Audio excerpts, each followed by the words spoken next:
सामुद्रिक शास्त्र के अनुसार सौभाग्यशाली स्त्रियों में होते हैं ये गुण और लक्षण। जिस तरह से हाथ की रेखाओं से किसी भी व्यक्ति के भविष्य के बारे में जाना जा सकता है, उसी तरह से हाथों, उंगलियों, चेहरे इत्यादि की बनावट से भी बहुत कुछ जानकारी हासिल की जा सकती है। जानिए सामुद्रिक शास्त्र में कैसी स्त्रियों को सौभाग्यशाली बताया गया है। मान्यताओं अनुसार सामुद्रिक शास्त्र की रचना भगवान शिव के पुत्र कार्तिकेय जी ने की थी। इस ग्रंथ में मानव शरीर के विभिन्न अंगों की बनावट के आधार पर उसके गुण, अवगुण और स्वभाव के बारे में बताया गया है।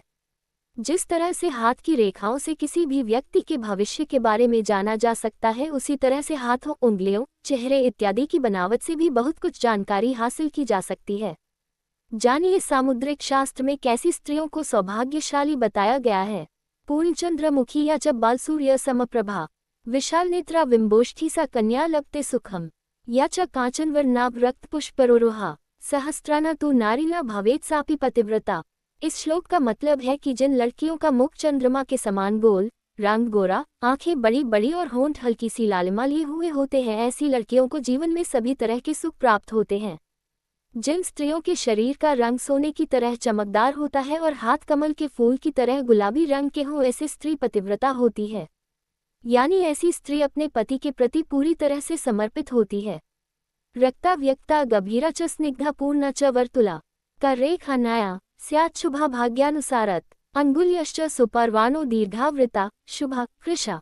इस श्लोक का मतलब है कि जिन स्त्रियों के हाथ की रेखाएं लाल, चिकनी, स्पष्ट, गहरी और गोलाकार हो, तो ऐसी स्त्रियों को भाग्यवान माना जाता है। इन्हें जीवन में तमाम सुख सुविधाएं प्राप्त होती हैं। साथ ही जिन स्त्रियों की उंगलियां लंबी, सुंदर, गोल और पतली होती है, ऐसी स्त्रियां सौभाग्यशाली मानी जाती हैं। ये दूसरों के लिए भी लकी होती हैं। ललनालोचने शस्ते रिक्तांते कृष्ण तारके, बोक्षीर्वर्ण विशदे सुस्निग्धे कृष्ण पक्ष्मणि, राजहस्कतिर्वापि मत्ता मातंगामिनी, सिंह शार्दूल मध्या च सा भवेत् सुखभागिनी।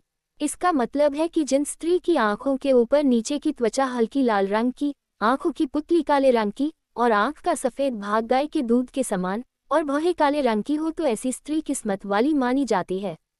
जो स्त्री मतवाले हाथी के समान चलने वाली हो और उसकी कमर बाघ के समान पतली हो, तो ऐसी स्त्री को जीवन में सभी सुख प्राप्त होते हैं। गौरांगी व तथा कृष्णा स्निग्धमंग मुख तथा दंतस्तन शिरो यस्या सा कन्या लभते सुखम, मृदंगी मृगनेत्रापि मृगजानो मृगोदरी, दासी जातापि सा कन्या राजान पतिमा प्रुयात। जिन स्त्री का रंग गोरा अथवा सांवला हो, मुंह, दांत और माथा चिकना हो, ऐसी स्त्री भी भाग्यवान मानी जाती है। ये अपने कुल का नाम रोशन करती है। जिस नारी के अंग कोमल तथा आंख, जांघ और पेट हिरन के समान हो, वो स्त्री दासी के गर्भ से जन्म लेकर भी राजा के समान पति प्राप्त करती है। अम्बोज, मुकुलकार मंगष्टांगुली सम्मुखम, हस्तद्वयम मृगाक्षीणा बहुभोगाय जायते, मृदु मध्योन्नतम रक्तम तलम पान्योरंध्रिकम, प्रशस्तम शस्तरेखध्यमल्परेखम शुभश्रियम। जिन स्त्रियों के हाथ का अंगूठा और उंगलियां कमल की डंडी के समान पतली और खूबसूरत हो, ऐसी स्त्रियां सौभाग्यशाली मानी जाती हैं। जिस महिला की हथेली कोमल, हल्की सी लाल, साफ और हथेली के बीच का भाग उठा हुआ हो और हाथ में अच्छी रेखाएं हो, ऐसी स्त्री भी बहुत भाग्यवान मानी जाती है। अगर आपको हमारी यह जानकारी अच्छी लगी तो अपने रिश्तेदारों और दोस्तों के साथ भी इसे शेयर करें। चैनल को सब्सक्राइब करें और बेल आइकन दबाना ना भूलें ताकि हमारे हर नए वीडियो की अपडेट आपको सबसे पहले मिले। धन्यवाद।